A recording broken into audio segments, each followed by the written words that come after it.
আসসালামু আলাইকুম। আজকে আপনাদের দেখাবো অন স্ক্রিন কিবোর্ডের ব্যবহার। আমি উইন্ডোজ 10 ইউজ করছি। আপনারা অন স্ক্রিন কিবোর্ডটা আনবেন। প্রথমে উইন্ডোজের স্টার্ট বাটনে ক্লিক করবেন।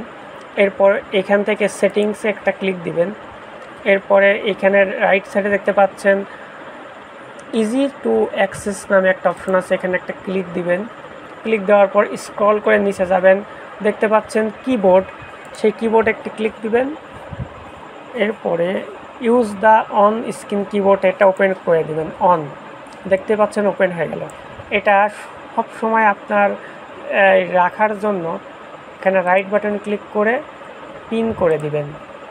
আমাদের অনেক সময় কাজ করার ক্ষেত্রে কিবোর্ডটি নষ্ট হয়ে যায় বিভিন্ন কারণে, ইমার্জেন্সি কাজগুলো আমরা করতে পারি না, সেক্ষেত্রে আমরা দেখতে পাচ্ছেন এটা দিয়ে সকল কাজই করতে পারবো। ইউটিউবে ফেসবুকে সার্চ লেখালেখি সকল কাজকর্মই করতে পারবো।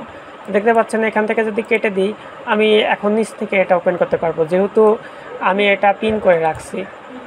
এই যে আবার দেখতে পাচ্ছেন, আবার যদি চান যে পিন থেকে আউট করে দিতে যাচ্ছেন, সেক্ষেত্রে এখান থেকে আউট করে দিতে পারেন। এরপরে আবার এখান থেকে অন করতে পারেন। ভিডিওটি যদি ভালো লাগে তবে লাইক করে দিবেন। ধন্যবাদ সবাইকে।